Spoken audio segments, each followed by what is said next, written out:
साथीहरु बालेन दाइको नयाँ गीत आएछ जय महाकाली एकदम बवाल छ।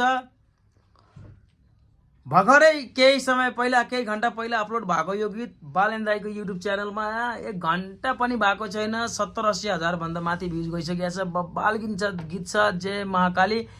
हाम्रो हुनेवाला प्रधानमन्त्रीको यो गीत